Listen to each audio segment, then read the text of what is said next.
இருக்காரு டம்முன்னு அதுலேயே அந்த கட்டு ரெண்டாக உடச்சிக்கிச்சு. எனக்கு எப்போவுமே ஒன்று இருக்குது. ஆக்சுவலாக நான் கொஞ்சம் ஹைட்டு கம்மி தான் வச்சுக்கோங்க. அதுக்கான தூரம் அந்த 100 மீட்டர் போயிடுச்சுன்னா இந்த சென்டர் போயிடும். வீல் அந்த பக்கம் இறங்கிடும். ஃபுல்லாக டவுன் தான் வண்டி ஓடிடும். சின்ன சின்ன மினி பஸ் மாதிரி இருக்கும். அந்த வண்டி தான் உள்ளே போயிட்டு அந்த வண்டிங்க வரும்போதெல்லாம் நம்மளை விட கொஞ்சம் சும்மா ஆரம்பிங்கன்னா நான் போகிற ரூட்டையும் உங்களுக்கு டிஸ்கிரிப்ஷனில் பின் பண்ணுறேன். நான் எப்படி போனன்றதை எங்கே லெஃப்ட்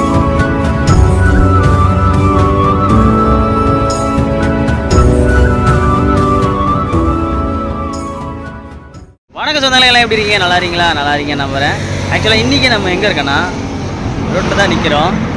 நம்ம ஜாக்கியோட ராக்கி இல்லை ஜாக்கி சத்தமாக இருக்குன்னு நினைக்கிறேன் மைக்கில். அதனால் ஸோ ஜாக்கியோட நான் இப்போ ஒரு இடத்துல இருக்கேன். இது எங்கன்னா நம்ம ரைப்பூர் டு சென்னை போகிறோம்ல, அதுக்கு ஒரு விடிவு காலம் வந்துருச்சு. ரொம்ப நாளாக கழித்து போடுறேன். அது ஏன் அப்படின்றத சொல்கிறேன். வீடியோ போடக்கூடாதுன்னு ஒன்றும் இல்லை. இந்த வீடியோவால் நிறைய பிரச்சனைகளை ஃபேஸ் பண்ணேன். நீங்கள் சொன்னாலும் நம்ப மாட்டீங்க, அதுதான் உண்மை.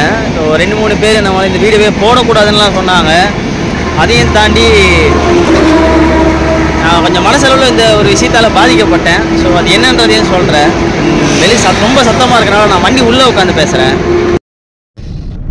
ஸோ என்ன ரீசன் சொல்கிறதுக்கு முன்னாடி நான் ஃபஸ்ட்டு ஒன்று மாற்றி சொல்லிட்டேன். ரைப்பூர் டு சென்னை டு ரைப்பூர் போகிறோம். அண்ட் ஃபர்ஸ்ட் ஆஃப் ஆல் என்ன விஷயம் அப்படின்னு பார்த்தீங்கன்னா, உங்களுக்கு நான் இந்த டிஸ்பிளேயில் கொடுக்குறேன். இப்போ பாருங்கள், அதில் தெரியும்ல. ஒரு எனக்கு எப்போவுமே ஒன்று இருக்குது. ஆக்சுவலாக நான் கொஞ்சம் ஹைட்டு கம்மி தான் வச்சுக்கோங்களேன். ஹைட்டு கம்மி தான். ஸோ அதை வச்சு அதை பற்றி யாராவது எனக்கு சொன்னாங்கன்னா எனக்கு உண்மையாக ஒரு மாதிரி மனசு கஷ்டமாயிடும். எனக்கு இந்த கமெண்ட் பார்த்ததுக்கப்புறம் எனக்கு பெருசாக வீடியோ போகிற இன்ட்ரெஸ்ட்டே போயிடுச்சுன்னு வச்சுக்கலாம். அதான் உண்மை. ஏதோ வீடியோ போடாததுக்காக ரீசன் சொல்கிறான்னு நினச்சாலும் அது உங்கள் விருப்பம். இல்லை என் மனசில் என்ன இருக்குன்றது எனக்கு மட்டும் தானே தெரியும்.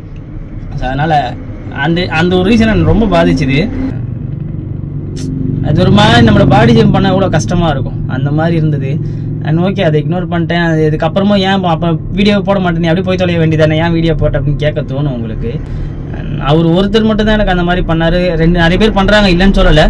இருந்தாலும் நான் மோஸ்ட்டாக ரிப்ளை வீடியோ பண்ணியிருக்க மாட்டேன். ஸோ இந்த விஷயத்தை இதில் சொல்லணும்னு தோணுச்சு.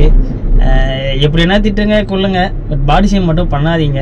அது எதுவாக இருந்தாலும் அந்த உருவ கேள்வி மட்டும் பண்ணாமல் இருந்தீங்கன்னா அது கொஞ்சம் நல்லாயிருக்கும். எங்களை என்ன மாதிரி நிறைய பேர் இருப்பாங்க இல்லையா. இப்போ நான் இதில் உங்களுக்கு இந்த சீட்டில் உட்காந்துருக்கவே உங்களுக்கு அப்படி தெரியுதானன்றது தெரியல. சொன்ன மாதிரி நான் டயர் சைஸ் தான் இருப்பேன்னு வச்சுக்கோங்களேன். அதான் உண்மை. அது போய் சொல்கிறதுக்கு ஒன்றும் இல்லை, டயர் சைஸ் தான் இருப்பேன். இருந்தாலும் என் சத்துக்கு என்னால் ஏதோ ஒன்று பண்ண முடியுது. அந்த மாதிரி கமெண்ட் பண்ணுறதை தவிர்த்து உங்கள் சத்துக்கு உங்களால் என்ன பண்ண முடியுமோ, இல்லை என்னால் இந்த மாதிரி கமெண்ட் தான் பண்ண முடியும் அப்படின்னா ஓகே பண்ணிக்கோங்க. அண்ட் எனக்கு என்ன சொல்கிறதுன்னு தெரியல இதுக்கப்புறம். இதை தாண்டி அதோட அந்த பேச்சை விட்டுருவோம். இப்போ மறுபடியும் வீடியோ போகிறதுக்கு ரீசன் என்னென்னு பார்த்தீங்கன்னா, எனக்கு நிறைய பேர் இன்ஸ்டாலையும் ஃபேஸ்புக்லேயும் ஈவன் நம்ம யூடியூப்லேயே கூட லாஸ்ட்டாக ஒரு வீடியோ போட்டேன் இல்லையா. அப்போ கூட நான் அன்றைக்கே நான் எடுத்துட்டு அப்படியே வச்சுட்டேன். எனக்கு ஒரு மாதிரி டிஸ்டர்பாக இருந்தது. அந்த மறுபடியும் அந்த கமெண்ட், ஏன்னா நான் இந்த வீடியோவில் அந்த கமெண்ட்டை நான் ஆட் பண்ணியே ஆகணும். எனக்கு அதை சேர்க்கும் போது ஒரு மாதிரி டிஸ்டர்பாக இருக்குது. சரி ஓகே, இதுக்கப்புறமா அதை தள்ள முடியாது இல்லையா, நம்ம அடுத்தடுத்த வேலைகளை பார்க்கணும். அதனால் க்ளோஸ் பண்ணுறோம் அப்படின்ட்டு அதை முடிச்சிட்டேன். ஃபேஸ்புக்கில் கூட, வாட்ஸ்அப்லேயுமே ஃபேஸ்புக்கு, யூடியூப், இன்ஸ்டா எல்லாத்துலேயுமே கேட்குற ஒரே ரீசன் என்னங்க வீடியோ வரல, ரொம்ப நாள் ஆச்சு, ஒன்று வீடியோ போடாது அப்படின்றாங்க. அதாவது உங்ககிட்ட நான் வெறுப்பை சம்பாதிக்க ஆரம்பிச்சிட்டேன். ஸோ அதை இக்னோர் பண்ணிவிடுவோம், அடுத்த கட்டத்துக்கு மூவ் பண்ணி போவோம் அப்படின்ற மாதிரி தோணுச்சு. நான் பட்டது கரெக்டாக தப்பானா எனக்கு தெரியாது. என்னோட கோவித்த ஃப்ளோவில் நான் பண்ணிகிட்டு இருக்கேன். அந்த மெசேஜ் இதோட மறந்துட்டேன். 100க்கு 100% பீப்புள் என்னால் சாட்டிஸ்ஃபேக்ஷன் பண்ண முடியும்னு சொல்ல முடியாது. அதாவது என்னோட வீடியோ 100க்கு 100 பேருக்கும் பிடிக்கும்ன்றதை என்னால் சொல்ல முடியும். அதுலேயும் சில எதிர்ப்புகள் வரதான் செய்யும். ஓகே, அப்படின்ற மாதிரி நான் எடுத்துக்கிட்டு மூவ் பண்ண ஆரம்பிச்சிட்டேன். இது வளவலன்னு பேசாமல் என் பண்ணிக்கினேன். வீடியோக்குள்ளே போகலாம். ஸோ நம்ம சென்னை டு ரைப்பூர் கிளம்பிட்டோம். இது வரைக்கும் எப்போவுமே சொல்லிட்டேன். அடுத்து என்னடா சொல்லுடா, இதோட ஏன்டா நிற்கிற அப்படின்ற மாதிரி கேட்டிங்க அப்படின்னா, லோட் பார்த்தீங்கன்னா கொஞ்சம் நான் டீட்டெயிலாக சொல்லணும்னு இருந்தேன். பட் இதில் என்னால் சொல்ல முடியல.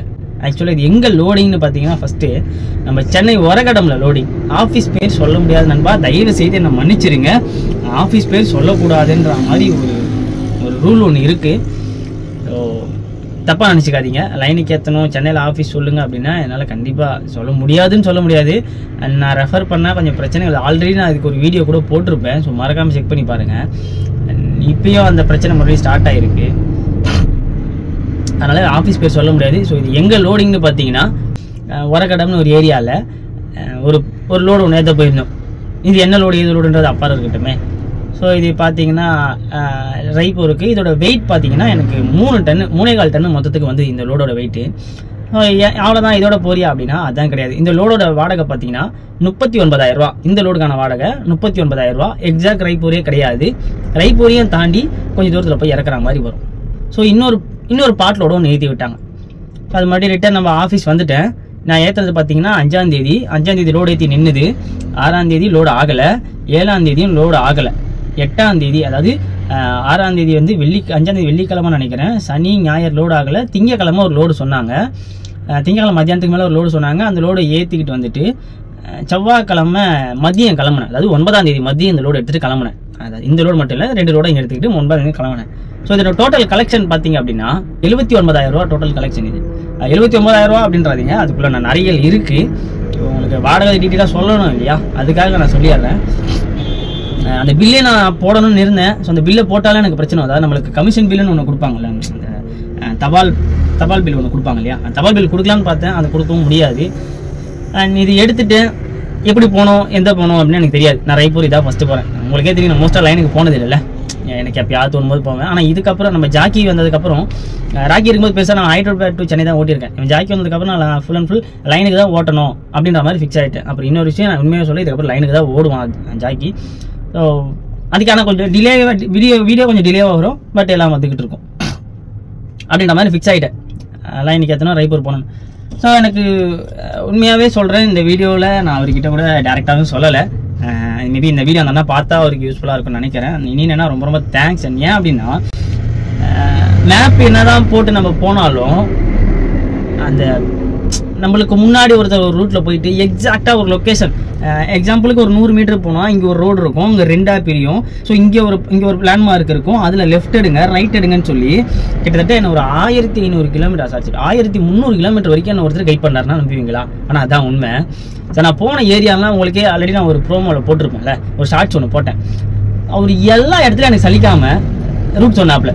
அது எனக்கு ஒரு மாதிரி நல்லா இருந்தது, சந்தோஷமாக இருந்தது. ஏன் அப்படின்னா மேப்பை நான் நம்பி போயிருந்தேன்னா எனக்கு அதில் ஒரு பிரச்சனை இருந்தது. அது என்ன பிரச்சனைன்னு சொல்கிறேன். ஆனால் இவர் எனக்கு இந்த இடத்துல போகாதீங்க, இப்படி போங்க, கொஞ்சம் பெட்டராக இருக்கும் அப்படின்ற மாதிரி சொல்லி எனக்கு கைட் பண்ணி வச்சு கூப்பிட்டு போனார். அதனால் அவருக்கு ரொம்ப தேங்க்ஸ். ஓகே, இப்போ நம்ம இதெல்லாம் விட்டோம், ஒரு பக்கம் இருக்கட்டும்.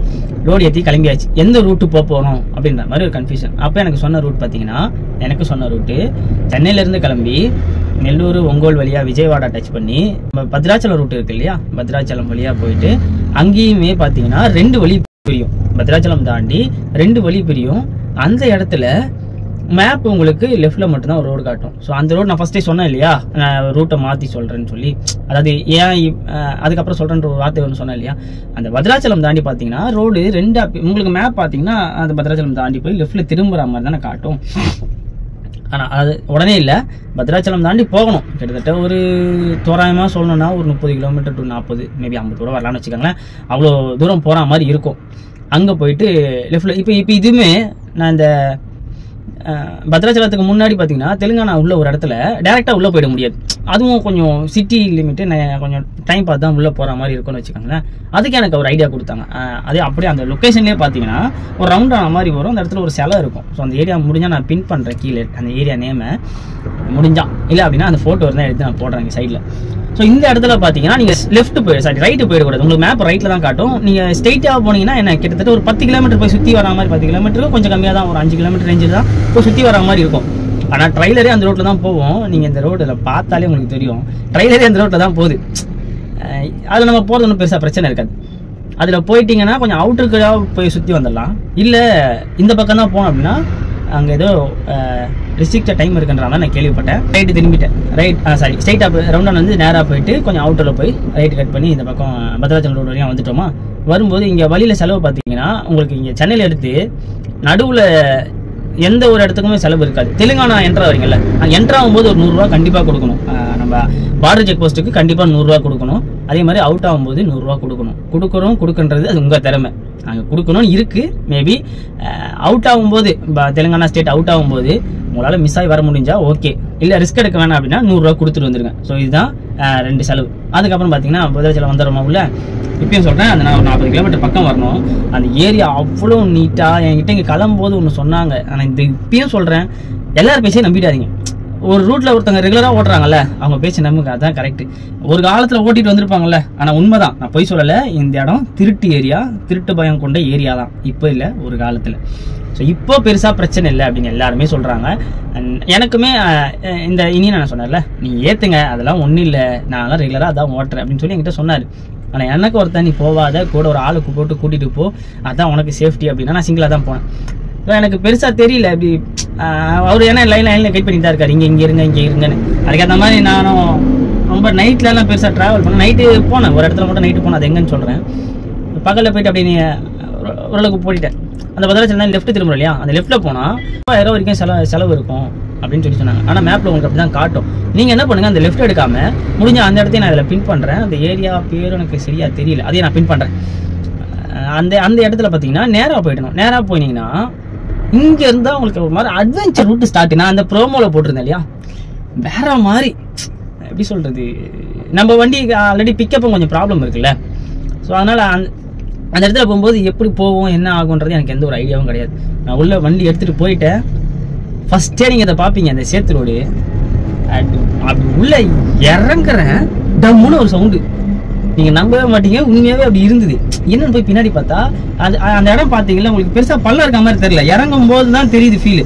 ஃப்ரண்ட் வீல் இறங்கிடுச்சு, ஓகே அப்போ கரெக்டாக இருக்கும் அப்படின்ற மாதிரி நான் மூவ் பண்ணி போயிட்டேன். பேக் வீல் போகும்போது அந்த லோடுக்கு அதுக்கும் நம்ம பின்னாடி பொட்டி வேறு இருக்கு இல்லையா, அது போய் அப்படியே அடிச்சிச்சு, டம்னு அடிச்சு பின்னாடி நம்ம பம்பரில் இருக்க அந்த சேர்லாம் அள்ளிட்டு வந்துடுச்சு.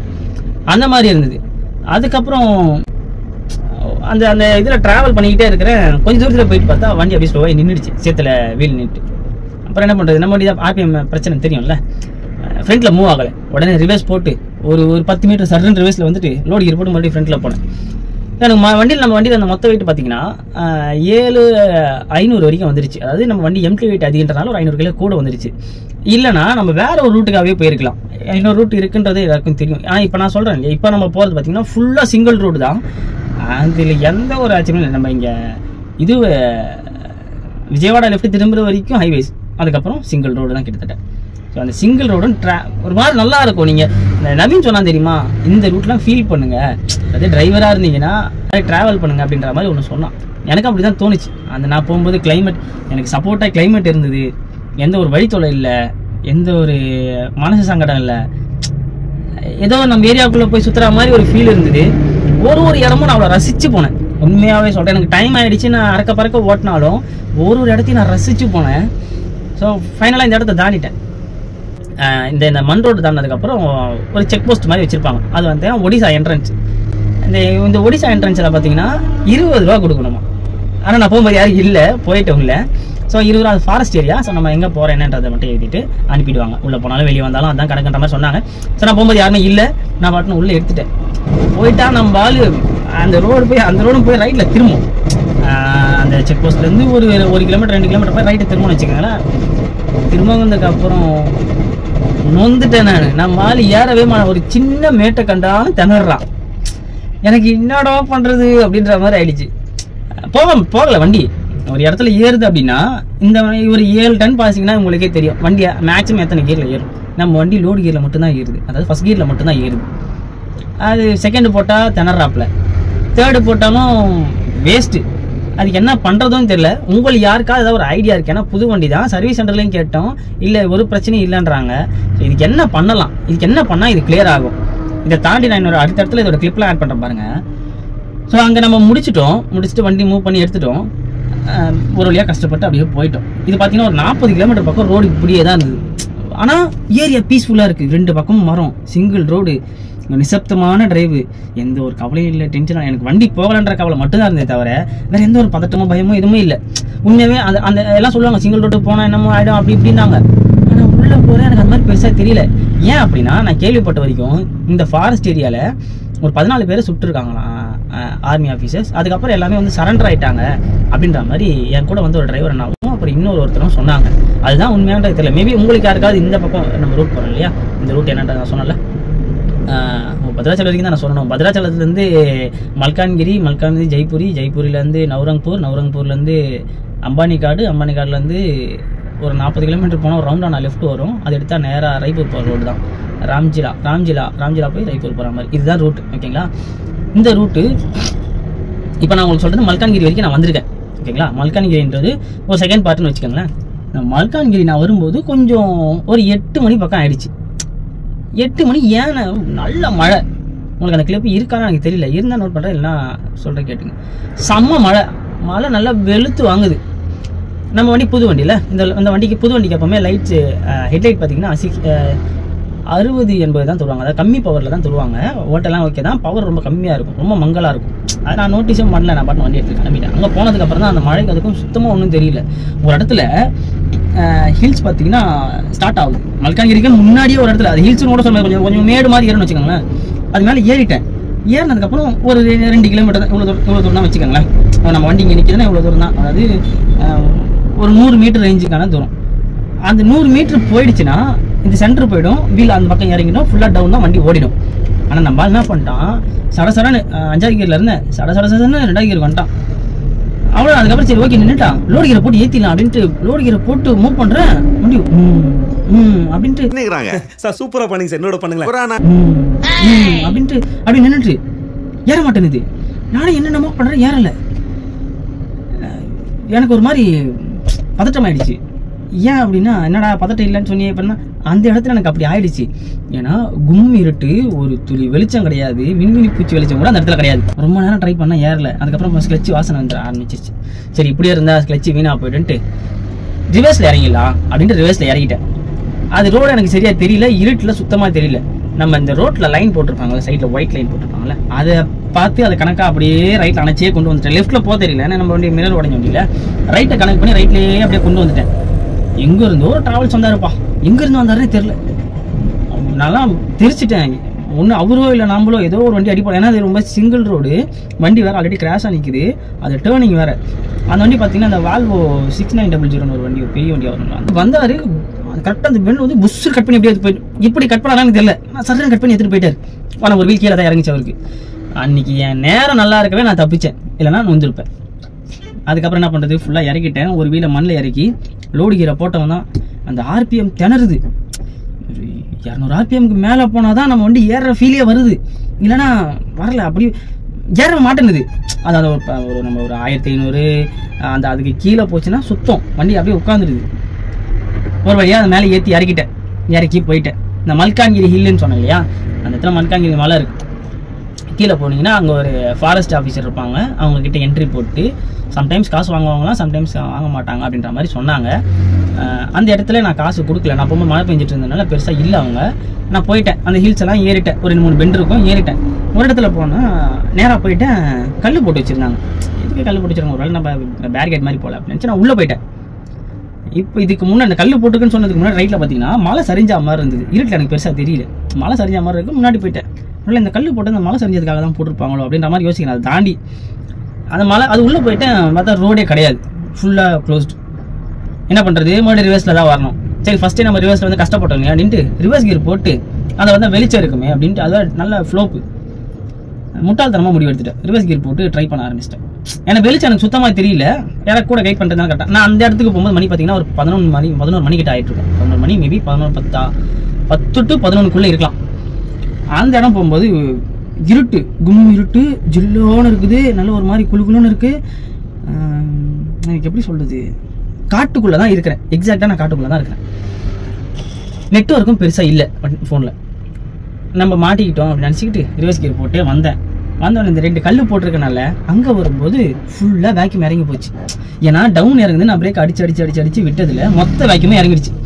என்ன பண்ணுறது, ஒன்றும் பண்ண முடியாதுல்ல. அந்த கல்லுலேயே அடிச்சு நிப்பாட்டி, அந்த கல்லில் இதுதான் கல் அப்படின்னா நம்ம வண்டி ரிவர்ஸ் வருதா, அந்த பம்பை போய் இதில் அப்படியே அணைச்சாமல் நிப்பாட்டி அப்புறம் இறங்கி போய் கல் வச்சுட்டு ஃபுல்லாக வேக்யூம் ஏற்றி ரிவர்ஸ் வந்து அந்த மழை சரிஞ்சா மாதிரி இருக்குன்னு சொன்னல, அதுதான் ரூட்டே.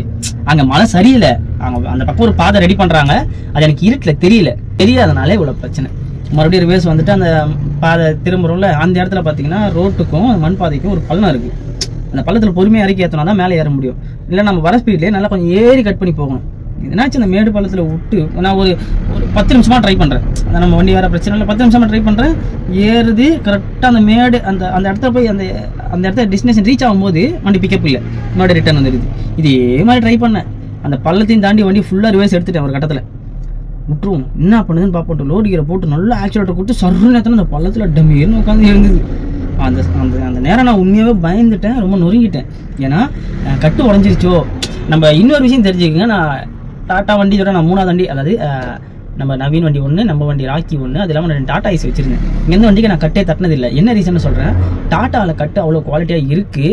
நீங்கள் வெளியே தட்டுற கட்டுக்கும் இதுக்கும் வித்தியாசம் பாருங்கள். ஒரு ராக்கிக்கெலாம் ஒரு கட்டத்தில் அவன் வெயிட்டை விட எக்ஸ்ட்ரா அவன் வெயிட்டுக்கு ஈவனாக ஒரு வெயிட்டு, ஒரு மடங்கு கூட ஒரு வெயிட்டை வச்சு ஏற்றிட்டு போனேன். அப்போ கூட ஒன்றும் ஆகலை. அதுவே என் ஃப்ரெண்டு ஒருத்தர் 10 டன்னுக்கு கட்டு தட்டி எடுத்திருக்காரு. அவர் எடுத்து 10 டன் கூட 9 டன் தான் இருக்குன்னு வச்சுங்க. ஒரு ஜோல்டிங் ரோட்டில் விட்டு எடுத்து கம்பெனி கட்டுக்கும் வெளியே தட்டுற கட்டுக்கும் வித்தியாசங்கள் இருக்குது. அதுக்கு குறை சொல்ல, உங்களுக்கு தேவை அப்படின்னா கொஞ்சம் காசு போனாலும் பரவாயில்லன்னு சொல்லி கம்பெனி கட்டாக வாங்கி யூஸ் பண்ணிக்கிங்கன்னு சொல்கிறேன். இது என்னோட ஒப்பீனியன். உங்களோட ஒப்பீனியன் என்னவோ அதை கமெண்ட்டில் சொல்லுங்கள். ஸோ அதுக்கப்புறம் நான் அந்த பள்ளத்தில் டம்முன்னு விட்டு போனேன் இல்லையா, மேலே இருட்டை பார்க்குறேன். இருட்டில் எனக்கு ஒன்றும் தெரியல. அதுக்கப்புறம் கீழே ஒரு இடம் வந்ததுக்கப்புறம் இனி என்ன சொன்னார், அங்கே நிறுத்தி பாருங்கள் வெளிச்சமாக இருக்கும், அந்த ஜெய்ப்பூரி போகிற ரோடு ரைட்டு திரும்புகிற இடம், நிறுத்தி பாருங்கள் தெரியும் அப்படின்னு சொல்லி சொன்னார். அப்புறம் நிறுத்தி பார்த்தேன், இதுவும் உடையெல்லாம் இல்லை. அந்த அதாவது நம்ம இப்படி பள்ளத்தில் விழுந்து இருந்ததில் அந்த பொட்டி போய் தட்டியிருக்கு, அந்த இடம் மட்டும்தான் டேமேஜ், மிச்சப்படி ஒன்றும் இல்லை, அவ்வளோதான். அதுக்கப்புறம் போனோம், ஜெய்ப்பூரி கிட்ட வரணும், தூக்கம் வந்துருச்சு, வண்டியை போட்டு தூங்கிட்டேன். ஆக்சுவலாக நவரங்பூரை போய் போட்டு படுங்க, காலைல போகிறது கரெக்டாக இருக்குன்னு சொல்லி இனி நான் சொன்னார். இருந்தாலும் நான் என்ன பண்ணிட்டேன், ஜெய்ப்பூர்லேயே தூக்கம் வந்துருச்சுன்னா அவர் அங்கேயே ஒரு லொக்கேஷன் கொடுத்தாரு. இதெல்லாம் அவர் எனக்கு அப்படியே லைவில் கொடுத்துட்ருக்காரு. நான் இங்கே போயிட்டு அப்படின்னும் போது அடுத்த லொக்கேஷன் தராரு, இல்லை அப்படி கைட் பண்ணிக்கிறாரு, இப்படி இருந்தார். அங்கே ஜெய்ப்பூரி போய் இங்கே படுங்கன்னாரு. படுத்துட்டேன். காலைல ஒரு 5 மணிக்கு எழுந்து வண்டி எடுத்தேன். அதுக்கப்புறம் நான் ஸ்டாப் டிரைவ் தான் எடுத்தேன். அந்த அம்பானி காடு நவீன் சொல்லி நான் கேள்விப்பட்டிருக்கேன். வண்டி ஓட்டும்போது அம்பானி காடு இறங்குறேன் போகிறேன் வரேன்னு சொல்லியிருக்கான். அந்த ஒடிசா ரூட் ஓட்டுவான்ல அதில் சொல்லியிருக்கான். அப்போ தான் நான் ஃபஸ்ட் டைம் பார்க்குறேன். இந்த அம்பானி காட்டில் இறங்கும்போது நான் யோசிக்கிறேன், கடவுளே நம்மளுக்கு ரிட்டர்ன் லோடு இந்த பக்கம் வந்துடவே கூடாது அப்படின்னு சொல்லி யோசித்தேன். ஏன் அப்படின்னா தான் ஹில்ஸில் வரும்போது வண்டி ரொம்ப நொந்துருச்சு. ஒரு வழியாக அந்த அம்பானி காடும் இறங்கிட்டேன். அந்த அம்பானி காடு இறங்கும்போதெல்லாம் யோசிக்கிறேன், அடுத்த ரோடு இதில் வந்தால் நம்ம ரொம்ப மாட்டிப்போம், ஏற மாட்டோம் அப்படின்ற மாதிரி எனக்கு தோணுச்சு. ஏன்னா அந்த மல்கான்கிரி ஹில் மாதிரி தான் இதுவும் இருக்கிற மாதிரி எனக்கு தோணுச்சு. அந்த அம்பானி காடு இறங்கினதுக்கப்புறம் ஒரு 2 ரோடாக பிரிஞ்சுது. ரைட்டில் போனால் பவானிப்பட்டினம் போகிற ரோடு நினைக்கிறேன், லெஃப்ட்டில் போனால் நம்ம ரைப்பூர் போகிற ரோடு. So left திரும்பிட்டேன். அந்த வி ரோட்டில் லெஃப்ட்டு போனால் ஒரு 40 கிலோமீட்டர் போகிற ரவுண்டானா வரும். அந்த ரவுண்டானா லெஃப்ட் எடுத்துகிட்டு ஒரு 10 கிலோமீட்டருக்குள்ளேயே பார்த்தீங்கன்னா செக் போஸ்ட் வந்துடும். தெலுங்கானா ஒடிசா செக் போஸ்ட்டு வந்துடும். அதுக்கப்புறம் சத்தீஸ்கருக்கு பார்டர் செக் போஸ்ட் இல்லையா, ஆனால் அங்கே ஆர்டிஓ இருப்பாங்க. உள்ளே போகும்போது மந்த் எண்டு டு ஒரு 20th வரைக்கும் மெக்கானிக்கல் கேஸ்னு ஒன்று போடுவாங்க. ஸோ அது 1000 ரூபா கேஸு, 200 ரூபா என்ட்ரி, மொத்தம் 1200 ரூபா கொடுக்கணும். அது 1200 ரூபா கொடுக்கணும். நான் போகும்போது யாரும் இல்லை, இருந்தாலும் கூட நான் கவனிக்கல, நான் பண்ணு போயிட்டேன். நான் குரல் கொடுத்தாங்கன்னு நினைக்கிறேன், நான் கிளம்பாமல் போயிட்டேன். அங்கே நீங்கள் போனீங்கன்னா அது யூஸ் பண்ணிக்கோங்க, மெக்கானிக்கல் கேஸ் மறக்காமல் வாங்கிக்கோங்க. இல்லை அப்படின்னா சிட்டியில் போயிட்டு அங்கங்கே அப்பப்போ என்ட்ரி போடுற மாதிரி வரும். 1000 ரூபாய்க்கு பார்த்துக்கிட்டு எதுவும் போடாதீங்க. எனக்கு கடவுள் புண்ணியத்தில் எங்கேயும் எதுவும் விழலான்னு வச்சுக்கோங்களேன். அதனால் மெக்கானிக்கல் கேஸ் கண்டிப்பாக வாங்கிக்கோங்க. இப்போ தான் நான் ரொம்ப ரொம்ப சாக்கிரதையாக போனேன். ஏன் அப்படின்னா இப்போலாம் சொன்ன ரோடை விட இந்த ரோடு கிட்டத்தட்ட ஒரு 50 கிலோமீட்டருமே நான் நோட் பண்ணேன். அந்த கிலோமீட்டர் நோட் பண்ணியே வச்சேன். அந்த 50 கிலோமீட்டர் மொட்டுத்தனமான ஒரு ரோடு. நம்ம ஊர்களுக்குள்ள வீதியில் போகணும் சின்னதாக அந்த மாதிரி. இப்போ ரெண்டு வண்டி வருதுன்னா நீங்களே பார்த்தாலே உங்களுக்கு தெரியும். அந்த ப்ரோமோலையும் போட்டிருப்பேன். அந்த ரோடு 2 வண்டி வருதுன்னா ஒரு வண்டி கண்டிப்பாக கீழே இறங்கி தான் ஆகணும். ஈவன் 2 வண்டியுமே இறங்கி தான் ஆகணும். காராக இருந்தால் ஒரு வண்டி, பெரிய வண்டி மட்டும் கீழே இறங்கிட்டு சின்ன வண்டி அந்த ரோட்டு மேலே வந்துக்கலாம். ஆனால் பெரிய வண்டியே 2 வண்டி வருது. இல்லை பஸ் அந்த பக்கம் பார்த்தீங்கன்னா உள்ளே போகிறதுக்கு ப்ரைவேட் பஸ்ஸுங்க தான், சின்ன வேன், மினி பஸ் மாதிரி இருக்கும். அந்த வண்டிங்க தான் உள்ளே போயிட்டு வரும். அந்த வண்டிங்க வரும்போதெல்லாம் நம்மளை விட சும்மா ஆரனில் கை வச்சா எடுக்கவே மாட்டாங்க. அதில் தான் நம்ம ட்ராவல் பண்ணுற மாதிரி இருக்கும். அந்த ரோட்டில் அந்த 50 கிலோமீட்டர் ஃபஸ்ட் டைம் போகிறனால எனக்கு ரொம்ப தூரம் போகிற மாதிரி இருந்தது. ஒரு இடத்துலையும் நொந்துட்டேன். ஏன்னா நம்ம வண்டி ஏறலை. நான் ஃபஸ்ட்டே சொன்னேன் தெரியுமா, அது இப்போ நைட் நேரம் தெரியல எனக்கு பெருசாக. பகலில் ஏறும்போது நான் அதை ஃபீல் பண்ணுறேன்.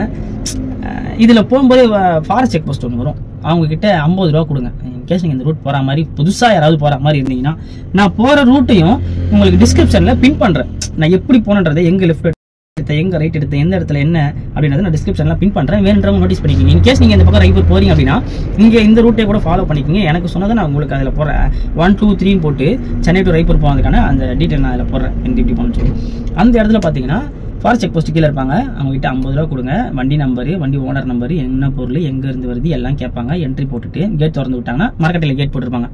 ஸோ அதை திறந்து விட்டாங்கன்னா மறுபடியும் மேலே ஒரு 30 கிலோமீட்டர் ரேஞ்சுக்குள்ளே போனீங்கன்னு வச்சுங்களேன், அங்கே ஒரு செக் போஸ்ட் இருக்கும். அதாவது இன்னும் அது அவுட்டுன்ற மாதிரி கணக்கு. அந்த இடத்துல மறுபடியும் போயிட்டாங்க, அதை என்ட்ரி போட்டு அங்கேருந்து வெளியே கிளம்புற மாதிரி இருக்கும். நான் போகும்போது ஒரு இடத்துல மட்டும் தான் என்ட்ரி கொடுத்தேன், ஒரு இடத்துல கொடுக்கல. பயம்லாம் இல்லை, உண்மையாக நான் போய் அந்த ரோட்டில் போயிட்டு ஒரு இடத்துல நின்று ரிலாக்ஸாக எனக்கு டைம் ஆகுது. நான் மத்தியானமே போயிட்டு 2 லோடு இருக்கிறனால கொடுத்தே ஆகணும். மத்தியானம் போனால் தான் என்னால் கொடுக்க முடியும். நான் என்ன பண்ணிட்டேன்,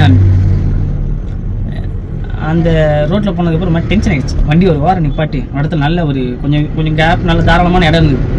வண்டி நிப்பாட்டி ரிலாக்ஸாக ஒரு மாதிரி காடு, நான் நிற்கிறதுக்கு கீழே ஓட போகுது, அதான் தண்ணி போகுது, ஆற்று தண்ணி போகுது. அதுக்கு மேலே வண்டியை நிப்பாட்டி ஒரு ரிலாக்ஸாக அப்படி எல்லாத்தையும் சுற்றி பார்த்துட்டு ஒரு 10 கால வரும் கிட்ட நான் அப்படியே ரிலாக்ஸாக இருந்தேன். அது எனக்கு போதுன்ற மாதிரி இருந்தது. அதுக்கப்புறம் வண்டி எடுத்தது தான் நான் ஸ்டாப் போகிறேன். போகும்போது ராம்ஜிலா அப்படின்னு ஏரியா சொன்னல, ராம்ஜிலாவோ சம்திங்.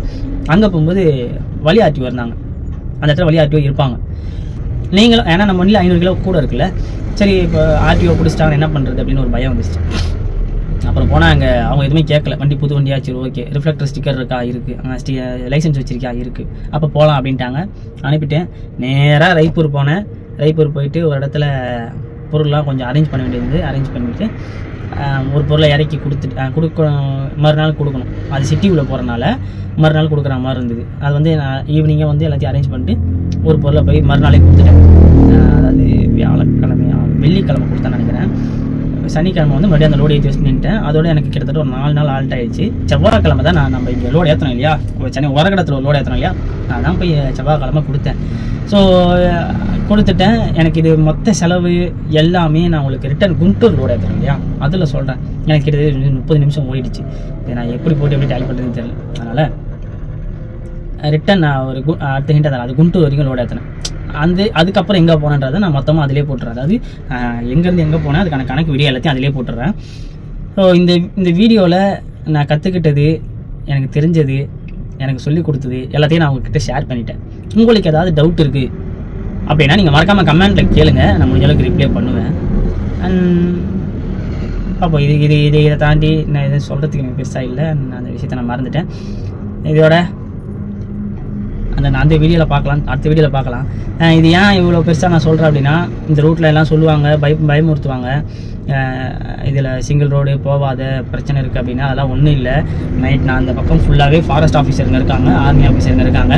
உங்களுக்கு அந்த பக்கம் தொல்லையே கிடையாது. ரைப்பூர் ரூட்னா கண்டிப்பாக ஓட்டுங்க. ஓட்டாதது உங்கள் விருப்பம். ரிஸ்க் இருந்தாலும் இல்லைனாலும் நம்ம ஓட்டி தான் ஆகணும். இதனால் நம்ம ஃபீல்டு. இதோட நான் முடிச்சுக்கலாம்னு நினைக்கிறேன். டைம் ஆகிடுச்சு. நல்ல வீடியோவில் பார்க்கலாமா? அது வரைக்கும் எல்லாம் சேஃபாக பத்திரமா இருங்க. அடுத்த வீடியோ கூடிய சீக்கிரத்தில் வரும். எப்போ என்னென்னு சொல்ல முடியல. ஸோ சேஃபாக பத்திரமா இருங்க. பாய்.